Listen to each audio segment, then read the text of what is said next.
آپ نے سن ہجری کا اجرا کیا، جیل کا تصور دیا، موزنوں کی تنخواہیں مقرر کی، مسجدوں میں روشنی کا بندوبست کرایا، پولیس کا محکمہ بنایا، ایک مکمل عدالتی نظام کی بنیاد رکھی، آبپاشی کا نظام قائم کرایا، فوجی چھاونیاں بنائی اور فوج کا باقاعدہ محکمہ قائم کیا۔ آپ نے دنیا میں پہلی بار دودھ پیتے بچوں، معذوروں، بیواؤں اور بے آسراؤں کے وظائف قائم کیے۔ آپ نے دنیا میں پہلی بار حکمرانی سرکاری عہدیداروں اور والیوں کے اثاثے ڈکلیئر کرنے کا تصور دیا۔ آپ نے انصاف کرنے والے ججوں کو سزا دینے کا سلسلہ بھی شروع کیا۔ آپ نے دنیا میں پہلی بار حکمران کلاس کی اکاؤنٹیبلٹی شروع کی۔ آپ راتوں کو تجارتی قافلوں کی نگرانی بھی کرتے تھے۔ آپ فرمایا کرتے تھے جو حکمران عدل کرتے ہیں وہ راتوں کو بے خوف سوتے ہیں۔ آپ کا فرمان تھا کہ قوم کا سردار قوم کا سچا خادم ہوتا ہے۔ آپ کی مہر پر لکھا تھا عمر نصیحت کے لیے موت ہی کافی ہے۔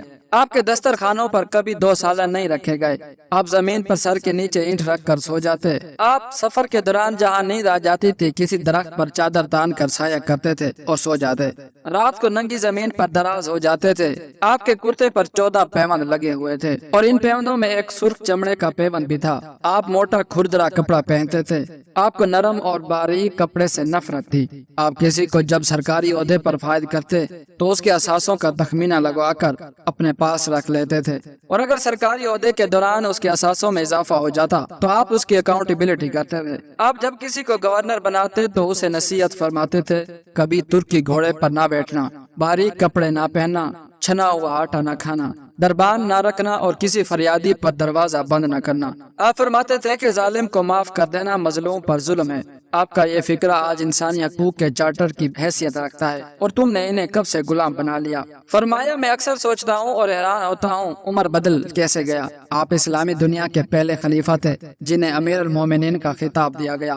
آپ شہادت کے وقت مقروض تھے، چنانچہ آپ کی وصیت کے مطابق آپ کا واحد مکان بیچ کر آپ کا قرض ادا کر دیا گیا، اور آپ دنیا کے واحد حکمران تھے جو فرمایا کرتے تھے کہ میرے دور میں اگر فرات کے کنارے پر کوئی کتا بھی بھوک سے مر گیا تو اس کی سزا حضرت عمر رضی اللہ تعالیٰ عنہ کو بھگتنا ہوگی۔ آپ کے عدل کی یہ حالت تھی کہ آپ کا انتقال ہوا تو آپ کی سلطنت کے دور دراز علاقے کا ایک چراوا بھاگتا ہوا آیا اور چیخ کر بولا لوگوں حضرت عمر رضی اللہ تعالیٰ عنہ کا انتقال ہو گیا ہے۔ لوگوں نے حیرت سے پوچھا تم مدینہ سے ہزاروں میل دور جنگل میں ہو، تمہیں اس ثانیہ کی اطلاع کس نے دی؟ چرواہا بولا جب تک حضرت عمر رضی اللہ تعالیٰ عنہ زندہ تھے میری بھیڑیں جنگل میں بے خوف پھرتی تھیں اور کوئی درندہ اس کی طرف آنکھ اٹھا کر نہیں دیکھتا تھا، لیکن آج پہلی بار ایک بھیڑیا میری بھیڑ کا بچہ اٹھا کر لے گیا ہے۔ میں نے بھیڑیا کی جرت سے جان لیا کہ آج دنیا میں حضرت عمر رضی اللہ تعالیٰ عنہ موجود نہیں ہے۔ حضرت عمر فاروق رضی اللہ تعالیٰ عنہ نے اپنے دور میں جس خطے میں اسلام کا جھنڈا بھجوایا وہاں سے آج بھی اللہ اکبر کی صدائیں آتی ہیں۔ وہاں آج بھی لوگ اللہ کے سامنے سجدہ کرتے ہیں۔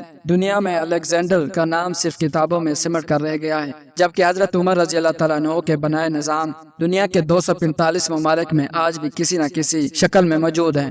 آج بھی جب کسی ڈاک خانے سے کوئی خط نکلتا ہے، پولیس کا کوئی سپاہی وردی پہنتا ہے، کوئی فوجی جوان 6 ماہ بعد چھٹی پر جاتا ہے، یا پھر حکومت کسی بچے معذور بیوہ یا بے آسرا شخص کو وظیفہ دیتی ہے تو معاشرہ وہ سوسائٹی بے اختیار حضرت عمر رضی اللہ تعالیٰ عنہ کو عظیم تسلیم کرتی ہے۔ وہ انہیں تاریخ کا سب سے بڑا سکندر مان لیتی ہے، ماں سوائے ان مسلمانوں کے جو آج احساس کمتری کے شدید احساس میں کلمہ تک پڑھنے سے پہلے دائیں بائیں دیکھتے ہیں۔ لاہور کے مسلمانوں نے ایک بار انگریز سرکار کو دھمکی دی کہ اگر ہم گھروں سے نکل پڑے تو تمہیں چنگیز خان یاد آ جائے گا۔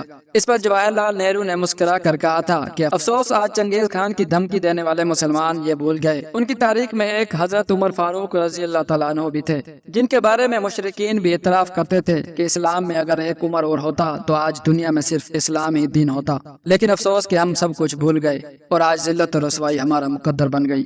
اللہ حافظ۔